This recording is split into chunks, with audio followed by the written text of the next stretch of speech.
So hello दोस्तों, आज के इस वीडियो में हम स्टडी करेंगे अस्थमा एंड एंटी अस्थमेटिक्स।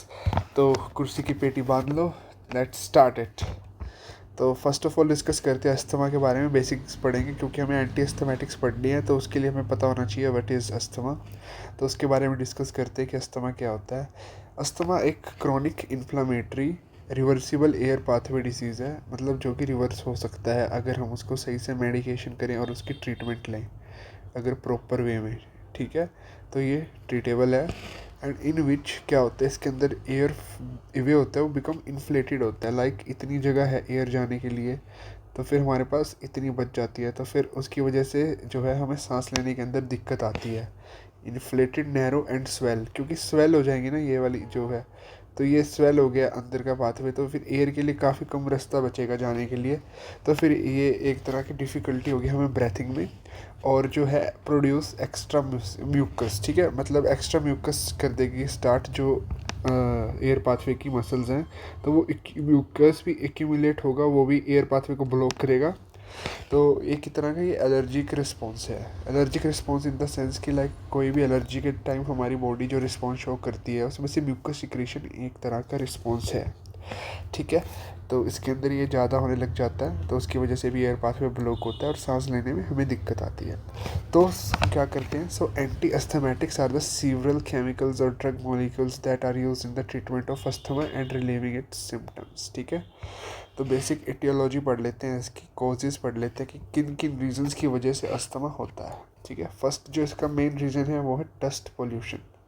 ठीक है, ये फर्स्ट रीज़न है डस्ट एंड पोल्यूशंस, क्योंकि ये जाके अंदर एलर्जिक रिस्पॉन्स जो है अपनी बॉडी के वो एक्टिवेट कर देगा, तो उसकी वजह से भी दिक्कत होगा एयर पाथवे के अंदर, क्योंकि ये नोस्ट्रल्स के थ्रू जाएगा लंग्स के अंदर। तो पोलन भी एक पोल्यूशन का ही पार्ट आ गया। Like genetics and family history भी एक पार्ट है इसका। एंड सर्टेन मेडिकेशंस, लाइक कुछ मेडिकेशंस चल रही हैं जो कि इन्फ्लामेटरी रिस्पॉन्स को एक्टिवेट कर देती हैं, तो उसकी वजह से भी यहाँ पे हमको अस्थमा देखने को मिलता है। ठीक है, एंड अदर सीवरल फैक्टर्स, यार बहुत फैक्टर्स हैं। तो अब डिस्कस कर लेते हैं द टाइप ऑफ अस्थमास। हमारा बेसिकली 4 टाइप्स का होता है asthma. Extrinsic asthma, intrinsic, drug induced, occupation. ये जो है इनका, जैसे कि आपको नाम से पता चल रहा है, एक्सट्रिंसिक मतलब आउटर फैक्टर्स क्या क्या हैं। आउटर फैक्टर्स के अंदर क्या क्या आ जाएगा, एलर्जन, वही पोल्यूटेंट। एंड एक्सटर्नल फैक्टर्स जो है एक्सट्रिंसिक का मतलब यही होता है। एंड चाइल्ड, ये हमें देखने को मिलता है childhood and early adult life के अंदर।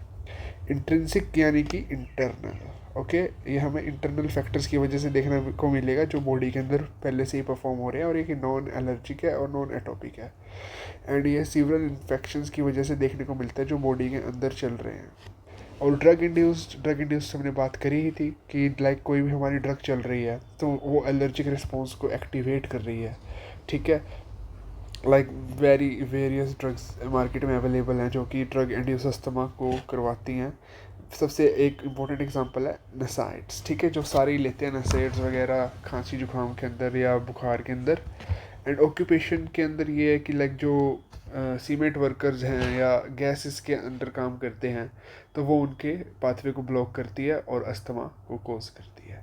ठीक है, हमने ये 4 टाइप्स ऑफ अस्थमास देख लिया। अब इसका पैथोजेनेसिस पढ़ लेते हैं। पैथोजेनेसिस मतलब कि how this happens. Okay, how the asthma happens. तो सबसे पहले आप बात करते हैं कि हेल्पर टी सेल्स, ये एक तरह के इम्यून सेल्स हैं जो कि बॉडी के अंदर प्रोड्यूस होते हैं और वेरियस एंटीबॉडिक एंड एंटीजेनिक रिस्पॉन्स जो हमारी बॉडी के अंदर शो करते हैं। ठीक है, ये क्या करते हैं, साइटोकाइन को रिलीज़ करवाते हैं। एंड साइटोकाइन का रिलीज़ क्या करता है, बी सेल्स जो होते हैं, बी सेल्स की स्टिमुलेशन करवाता है। और बी सेल्स की स्टिमुलेशन क्या करवाएगी, आईजीई एंटीबॉडीज़। आईजीई एंटीबॉडीज़ क्या करती हैं, ये मोस्ट फेमस एंटीबॉडीज़ हैं एलर्जिक रिस्पॉन्स के अंदर। ठीक है, ये एलर्जिक रिस्पॉन्स के अंदर एक्टिवेट होती है। पेंटामेरिक स्ट्रक्चर होता है, आगे इसका इंड्यूसर भी पढ़ेंगे। एंटी आईजीई भी देते हैं, वो डायरेक्ट यहाँ पे एक्ट करेगा इस पार्ट के ऊपर आईजी एंटीबॉडीज़ के। आईजी एंटीबॉडीज़ होगी तो एंटीजन एंटीबॉडी कॉम्प्लेक्स बनेगा। एंड इसके एंटीजन एंटीबॉडी कॉम्प्लेक्स जब बनेगा तो ये क्या कोज करेगा, degranulation and bursting of the mast cells. Mast cells are the small cells which have the anti-inflammatory substances like histamine, leukotrienes, etc. तो ये मास्ट सेल स्टेबलाइजर्स एंड इसके भी बहुत सारी चीज़ें देंगे, मेनली मास्ट सेल्स पे वर्क करवाएंगे, क्योंकि ये हिस्टामिन एंड ये सब जो है एलर्जिक सब्सटेंस सिक्रीट करवाता है, जिसकी वजह से अस्थमा कोज होता है। ठीक है, इसकी वजह से क्या होगा, ब्रोंको डायलेशन होगा, इन्फ्लामेशन होगा, हाइपर सिक्रीशन होगा म्यूकस का, और अस्थमा के अटैक्स आएंगे। ठीक है, तो हमने देख लिया कि अस्थमा होता कैसे है। तो अब है सिम्टम्स ऑफ अस्थमा। अस्थमा के क्या क्या सिम्टम्स हैं जो कि हमें हेल्दी इंडिविजुअल्स या मतलब जिस पता लगा रहे हैं कि जिससे अस्थमा है बंदे को। वैसे तो टेस्ट भी होते हैं, लाइक कफिंग हो गया, फैटीग हो गया, चेस्ट टाइटनेस, वीजिंग साउंड, जैसे सीटी मारते हैं ना सांस लेते वक्त बुड्ढों में आती है, ऐसे कुछ मेरे को करनी नहीं आ रही है लेकिन wheezing sounds. Okay, and shortness of breath, discomfort while breathing. तो ये बेसिक सिम्टम्स हैं जो कि हमें आइडेंटिफाई करने में हेल्प करेंगे कि अस्थमा है क्या नहीं। ओके, तो अब बात करते हैं इसकी ट्रीटमेंट के बारे में, हम क्या क्या अप्रोचेस जो है यूज़ करते हैं। एंड ये डायरेक्ट मैं केडी त्रिपाठी से लेके आया हूँ ये वाली टेबल, क्योंकि ये स्टैंडर्ड बुक है, मैं इसी को ही फॉलो कर रहा हूँ, केडी त्रिपाठी। तो अप्रोचेस क्या क्या हैं इसके अंदर। फर्स्ट अप्रोच है इसकी prevention of antigen antibody reaction. Antigen antibody complex बनेगा, तो उसकी वजह से हमने देखा था कि क्या होगा, यहाँ पे बी सेल्स की स्टिमुलेशन होगा, degranulation of mast cells होगा।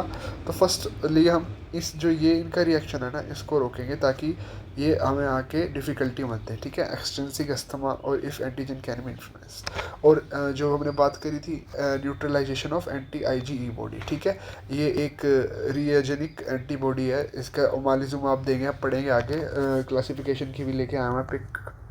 तो थर्ड में क्या करेंगे, suppression of inflammation and bronchial hyper activity. जो ब्रोंकियल एरिया के अंदर जो हाइपर एक्टिविटी हो रही है उसको हम लोअर डाउन करेंगे ताकि इन्फ्लामेशन रिड्यूस हो और हमें अस्थमा के अंदर रिलीफ मिले। ठीक है, तो मेनली इसके अंदर हम कॉर्टिकोस्टेरॉइड्स देते हैं। और फोर्थ पे है prevention of release of mediators, like prevent करेंगे रिलीज होने से मेडिएटर्स का, लाइक मास्ट सेल स्टेबलाइजर्स देंगे। मेडिएटर्स क्या हो गए, हिस्टामिन्स वगैरह हो गया, ल्यूकोट्राइन्स हो गए। ठीक है, ये सब जो है इनको हम देंगे ताकि ये स्टेबलाइज हो जाए और ज़्यादा प्रोड्यूस मत करें, क्योंकि इन्फ्लेमेटरी रिस्पॉन्सेज बॉडी के लिए कुछ हद तक यूज़फुल भी होते हैं, पर जब वो ज़्यादा रिलीज़ होने लग जाए तो वो डिसीज़ भी कॉज करते हैं। ठीक है, एंड जो है अपना फिफ्थ है एंटागोनिज्म ऑफ रिलीज मेडिएटर्स। ठीक है, इसका एंटागोनिज्म करेंगे, जो मेडिएटर्स का एंटागोनाइज मतलब यानी कि अपोज करेंगे हम उनका इफेक्ट जो कि प्रोड्यूस हो रहा है, लाइक हिस्टामिन हो गया, ल्यूकोट्राइन्स हो गया। तो फिर हिस्टामिन है तो क्या देंगे, एंटी हिस्टामिन्स देंगे। ठीक है, और जो है ल्यूकोट्राइन है हमारा वो मेडिएटर, तो हम इसके अंदर क्या देंगे, ल्यूकोट्राइन एंटागोनिस्ट। ठीक है, हमें क्योंकि इनका अपोज करवाना है इनके रिलीज़ का। ठीक है, अब क्या सिक्स्थ में क्या है, ब्लॉकेड ऑफ कंस्ट्रिक्टर न्यूरोट्रांसमीटर। ठीक है, जो कंस्ट्रिक्ट करेगा, कंस्ट्रिक्ट का मतलब लाइक ये इतना स्पेस था तो ये छोटा कर देगा, लाइक कंस्ट्रिक्ट कर रहा है इसको, तो हम उसको जो न्यूरोट्रांसमीटर है एंटीकोलिनर्जिक्स, मेनली एसिटाइल कोलिन है, जो वो हमारा क्या है ब्रोंको कंस्ट्रिक्शन करता है, तो हम उसको ब्लॉक्स कर लेंगे। तो हम पढ़ेंगे एंटीकोलिनर्जिक्स भी देंगे इसको ठीक करने के लिए। And mimics the dilator neurotransmitter, जो सिम्पैथोमिमेटिक्स है ना, सिम्पैथोमिमेटिक्स का मतलब क्या है, जो सिम्पैथेटिक सिस्टम की मिमिक्री करेंगे। ठीक है, आपको पता है सिम्पैथेटिक सिस्टम क्या करेगा, डायलेशन करेगा, तो वेरियस सिम्पैथोमिमेटिक्स देंगे, और हम इसमें देते हैं बीटा सिम्पैथोमिमेटिक्स। ठीक है, जो बीटा सेल्स से जो सिक्रीट करते हैं, मेनली ये एड्रीनल ग्लैंड सिक्रेट्स करेगा सिम्पैथोमिमेटिक्स। तो हम देंगे आगे क्लासिफिकेशन में स्टडी करेंगे कौन कौन से ये सिम्पैथोमिमेटिक्स हैं और क्या सब है। तो अब आ जाते हैं हम क्लासिफिकेशंस पे। This is the classification which drugs we were give to the asthmatic patients, and physician decide करके देगा ये प्रॉपरली कि किस पेशेंट में कौन सी ड्रग देनी है। तो ये जो है स्टैंडर्ड क्लासिफिकेशन है, एंड इसको हम पढ़ते हैं। फर्स्ट एंड इम्पोर्टेंट क्लास आती है ब्रोंकोडायलेटर्स। ब्रोंकोडायलेटर्स यानी कि लाइक हमारी जो ब्रोंकी है वो कॉन्स्ट्रिक्ट हो रखी है, तो जो है इसको डायलेट करके ये बड़ा कर लेंगे तो एयर फ्लो ज़्यादा बढ़ेगा, तो उसकी वजह से सांस लेने में हमें इजी होगी, शॉर्टनेस ऑफ ब्रेथ नहीं होगा। तो इसमें पढ़ लेते हैं। सबसे पहले आता है बीटा सिम्पैथोमिमेटिक्स। मैंने बताया था ये बीटा 2 सेल्स पे वो करेंगे, एक्ट करेंगे, सिम्पैथेटिक सिस्टम की मिमिक्री करेंगे क्योंकि मिमेटिक्स हैं। एंड देंगे methyl xanthines, these are the chemical products जो कि एक ब्रोंकोडायलेटर्स का काम करते हैं। और एंटीकोलिनर्जिक्स हमने पढ़ा था, जो एसिटाइल कोलिन के रिलीज को या एक्शन को रिवर्स करेगा, एंटागोनाइज करेगा। ओके, तो इसमें पढ़ लेते हैं beta sympathomimetic, salbutamol, terbutaline, bambuterol, salmeterol, formoterol. ठीक है, these are the beta sympathomimetics bronchodilators के। मिथाइलजेंथिस के theophylline, aminophylline and hydroxyethyl theophylline, doxofylline, and इसके हैं इप्राट्रोपियम एंड टायोट्रोपियम। ठीक है, ड्रोमिन बी आर। ओके, तो फर्स्ट ऑफ ऑल हम स्टडी करते हैं what are the bronchodilators. And अब तक तो आपको क्लियर हो गया होगा कि ब्रोंकोडायलेटर्स करते क्या हैं। इट डायलेट्स द ब्रोंक्यूल्स, ठीक है, ताकि एयर फ्लो हमारा ठीक हो जाए। ओके, तो ब्रोंकोडायलेटर्स के बारे में पढ़ते हैं। These are the drugs which dilates the bronchi and open airways. Like constricted है, कम एयर फ्लो जा रहा है, ज़्यादा वो करेगा, डिकंस्ट्रक्शन करेगा इसकी, तो ज़्यादा एयर फ्लो जाएगा, तो शॉर्टनेस ऑफ ब्रेथ नहीं होगी और ईजी होगा ब्रेथ के अंदर। ठीक है, ईजीनेस इन दी ब्रीथिंग। ओके, तो इसके अंदर फर्स्ट क्लास हमने देखी थी बीटा सिम्पैथोमिमेटिक्स। ठीक है, सिम्पैथोमिमेटिक्स यानी कि सिम्पैथोमिमेटिक्स की सिंपैथेटिक सिस्टम की मिमिक्री करेगा, ऐसे एजेंट्स जो कि सिंपैथेटिक सिस्टम को इंक्रीज करवा देंगे, रिलीज करवा देंगे। तो beta sympathomimetics activates beta two adrenergic receptors in the airways smooth muscles. जो एयरवेज के स्मूथ मसल्स हैं ना, उसके ऊपर छोटे छोटे रिसेप्टर्स अगर आपने पढ़े हो पहले जनरल फार्माकोलॉजी में, वो होते हैं, उनको एक्टिवेट कर देगा। एक्टिवेशन जो है इनका, एक्टिवेशन लीड करेगा increase in the adenylate cyclase. ठीक है, ये एंजाइम्स की क्लासेस है जो कि वेरियस प्रोसेसेस के अंदर हेल्प करते हैं। तो ये एडिनल साइक्लिस क्या करेगा, releasing the CAMP levels in the smooth muscles. And CAMP के लेवल्स क्या करेंगे, रिलैक्सेशन करेंगे and widens the air flow and breathing को इंक्रीज करवाएंगे, ब्रीथिंग की ईजीनेस को इंक्रीज करवाएंगे। ओके, तो इसके जो है बीटा सिम्पैथोमिमेटिक्स के सम एडवर्स इफेक्ट्स है, या कोई ना कोई ड्रग देते हैं उसका कोई ना कोई एडवर्स इफेक्ट होता ही है, क्योंकि यहाँ पे हम एलोपैथिक की बात कर रहे हैं सारी।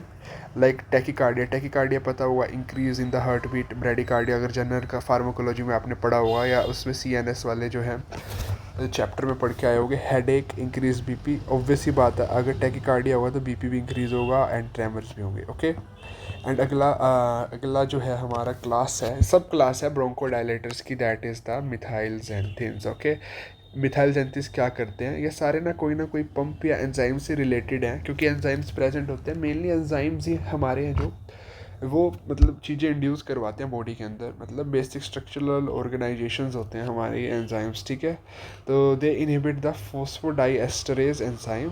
ये भी क्या करेगा, साइक्लिक AMP को लेवल को इंक्रीज करवाएगा, which lead to relax the pathway. ठीक है, रिलैक्स करेगा जो कॉन्स्ट्रिक्ट हो गया था पाथवे, और ब्रोंको डायलेशन करेगा, तो फिर ब्रेथनेस की ईजी होगी हमारी लेने में। ओके, एंड इसकी जो सब क्लास है दैट इज़ द लास्ट, इसकी सब क्लास है एंटीकोलिनर्जिक्स। एंटीकोलिनर्जिक्स जैसे कि आपको नाम से ही डिफाइन हो रहा है, ये जो है कोलिनर्जिक्स के एक्शन को रिवर्स करेंगे या एंटी करेंगे। ओके, मतलब अपोज करेंगे। तो these are the drugs which blocks the action of acetylcholine, a neurotransmitter involve in the various body functions. Like ये हमारा मोस्ट फेमस न्यूरोट्रांसमीटर है। ठीक है, ये नर्व के ट्रांसमिशन के अंदर हेल्प करता है, एसिटाइलकोलिन मोस्ट इंपॉर्टेंट, एसिटाइलकोलिन। ठीक है, एंड मैकेनिज्म ऑफ एक्शन इसका देख लेते हैं कैसे करेगा। दीज ब्लॉक द मस्क्यूरेनिक रिसेप्टर्स, पढ़े थे ना, मस्क्यूरेनिक M1 M2 M3 रिसेप्टर्स। ठीक है, लंग्स के अंदर होते हैं, तो रिड्यूस करेंगे ब्रोंको कंस्ट्रिक्शन। दीज रिसेप्टर करेंगे, ये भी सारी जो ब्रोंको डायलेशन कर रहे हैं यार, ये सारे के सारे ब्रोंको कंस्ट्रिक्शन को अपोज करेंगे and inhibit the acetylcholine action lead to the relaxed airways, and जो है इसके में भी ईजीनेस ब्रेथ की होगी अगर हम इसको डिकंस्ट्रक्ट कर देंगे तो। एंड अगली हमारी क्लास आती है द मास्ट सेल स्टेबलाइजर्स। ठीक है, mast cell stabilizer, sodium cromoglycate ketotifen. Mast cell stabilizers क्या, नाम से ही पता चल रहा है कि मास्ट सेल्स को स्टेबलाइज करेंगे। ओके, ताकि वो रिलीज़ ना करे। आपको पता होगा mast cells are the cells which store the various inflammatory substances like histamine and leukotrienes। Okay, तो हम उसको स्टेबलाइज कर देंगे ताकि ये बार बार रिलीज ना करे। These are the cells which contain the several chemicals during the allergic attacks like histamines, leukotrienes and the various prostaglandins also।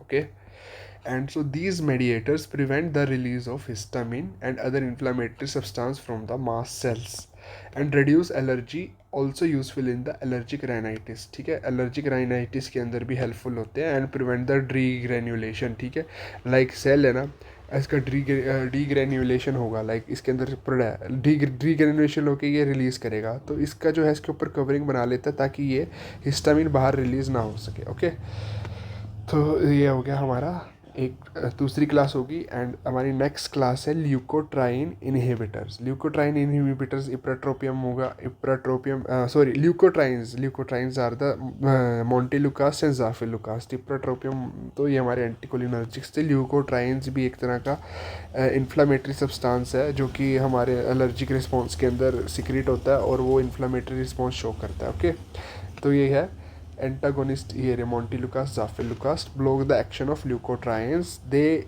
mechanism of action है, they bind to the CYSTL1 leukotriene receptors. ये भी receptors होते हैं जो कि present होते हैं जहाँ पे बाइंड होकर ये एक्शन शो करता है. तो क्या करेंगे ये, ब्लॉक इस action and release lead to the bronchoconstriction and easy breathing. तो ये यहाँ पे क्या करेंगे, bronchoconstriction and ease in the breathing. Okay, तो अगला है कॉर्टिकोस्टेरॉइड्स. कॉर्टिकोस्टेरॉइड्स पहले पढ़ लेते हैं क्या होता है. Corticosteroids are the class of anti inflammatory drugs. ठीक है, anti inflammatory drugs that mimics the effect of hormone produce by the adrenals. Adrenal gland क्या करती है, स्टीरॉयडल हार्मोन्स को सिक्रेट करवाती है. ओके, स्टीरॉयडल हार्मोन को करेगी and use in the treatment of the condition like allergies, inflammation and immune diseases. And इसका mechanism of action हम स्टडी कर लेते हैं. Bind to the glucocorticoids receptor in the lung cells and suppress the inflammation by inhibiting the release of medications. Like ये क्या करेंगे कि inflammation को इनहिबिट करके release of inflammatory mediators, example cytokinins. ठीक है, सप्रेस करेंगे इन्फ्लामेशन से उसकी. And reduce the airway swelling, mucus production को भी लोअर डाउन करेंगे एंड ब्रोंको कॉन्स्ट्रिक्शन करेंगे. And increase the effectiveness of the bronchodilators. मतलब ये ब्रोंकोडायलेटर्स जो हमारी क्लास थी उनकी भी इफेक्टिवनेस को करेंगे और फिजिशियन इनके साथ रेजिमेंट बना के प्रॉपर वो देगा. तो इसके भी एडवर्स इफेक्ट शो कर लेते स्टडी कर लेते हैं. लाइक इसके हैं ऑस्टियोपोरोसिस पता होगा, बोन की डेंसिटी लो हो जाती है इसके अंदर. Hypertension, increase in the BP and hyperglycaemia. Hyperglycaemia यानी कि जो है ग्लूकोज के लेवल बॉडी के अंदर इंक्रीज हो जाएंगे. एंड कशिंग सिंड्रोम, ये भी हमने पढ़ा हुआ है, ये जेनेटिक डिसऑर्डर्स के अंदर पढ़ा हुआ. एंड ये हमारी एक इम्पोर्टेंट क्लास आ जाती है. लाइक जो पफ इनहेलेशनल भी होते हैं एंड सिस्टमिक भी होते हैं, 2 टाइप्स के होते हैं. मैं आपको क्लासिफिकेशन इनकी दिखा देता हूँ. कॉर्टिकोस्टेरॉइड सिस्टमिक, लोग की डायरेक्ट सिस्टमिक सर्कुलेशन के अंदर जाके एक्ट करते हैं. एंड इनहेलेशन आपने देखा होगा पंप में लेते हैं. पंप लाइक जो वो पंप सा होता है, लाइक मैं यहाँ पे लेके आया था फर्स्ट टाइम में. हाँ, ये दिस इज़ द मतलब इनहेलेशनल, इसमें हम लेंगे कॉर्टिकोस्टेरॉइड इनहेलेशनल्स. ओके, तो इसके एग्जांपल्स हैं ये सारे जितने भी है ना स्टीरॉयडल्स ड्रग्स होंगी, मतलब कॉर्टिकोस्टेरॉइड्स में. हाइड्रोकॉर्टिसोन ये पढ़ा होगा आपने, प्रीडेंसिनोन एंड अदर ग्लूकोकॉर्टिकॉइड्स. अब इनहेलेशंस के अंदर आते हैं बिक्लोमिथासोन डाइप्रोपिनेट, बुडेसेनाइड, फ्लूटिकेसोन, फ्लूनिसोलाइड, सर्किलोनोसाइड. ओके, तो ये कॉर्टिकोस्टेरॉइड्स थे हमारे इनहेलेशनल जो कि हमारे एयरवे डायरेक्ट हम एयरवे से लेंगे, like nostrils and the throat. Okay, अब हमारी लास्ट क्लास बचती है एंटी आईजीई बॉडी. लाइक जैसे इसका नाम डिफाइन कर रहा है एंटी आईजीई एंटीबॉडी. मैं बता देता हूँ क्या होता है. आईजीई एंटीबॉडी मैंने पहले भी बताया था, ये एलर्जिक रिएक्शंस के अंदर सिक्रेट होती है. मतलब लाइक एलर्जी, कोई भी एंटीजन आएगा ना तभी अपना एक्शन को शो करेगी और वेरियस इन्फ्लामेटरी रिस्पॉन्स जो है बॉडी के अंदर शो करेगी. तो उसकी वजह से भी एक ब्रोंको कंस्ट्रिक्शन हो सकता है जो कि अस्थमा को कोज करेगा. तो उसके अंदर हम देंगे ओमालिजुमैब. ओके, ओमालिजुमैब आर्दा मतलब पढ़ेंगे ट्रस्टजुमैब. ये सब सारी एंटीबॉडीज़ ड्रग्स हैं. ठीक है, जो कि वेरियस डिसीज में रियोमेटॉइड आर्थराइटिस के अंदर देते हैं, एंटी इम्यून डिसऑर्डर है एंड कैंसर के अंदर भी देते हैं हम. तो एंटी आईजी एंटीबॉडी क्या करेगी, these bind to the IgE and neutralise its response, क्योंकि एंटी है. ओके, तो मैकेनिज्म ऑफ एक्शन क्या है, anti Ig inhibits anti-Ig bind to the free Ig in the bloodstream and prevent and neutralizes Ig from binding to the mast cells and basophils and inhibit their release. ठीक है, histamine का release जो है anti IG वो भी करेगी. इसके example है ओमालिजुमैब. ठीक है। सो ये हमारा मतलब ब्रीफ के अंदर था, इतना डीप में तो नहीं कह सकता, बट ठीक है, एक टॉपिक को अंडरस्टैंडिंग करने के लिए बहुत था। तो थैंक्स फॉर वॉचिंग। अगर आप यहाँ तक आए हैं हमारे साथ और आगे भी ऐसे टॉपिक्स आते रहेंगे तो सब्सक्राइब कर लो। Thank you so much. ये था हमारा asthma and anti asthmatics. Okay, thank you guys.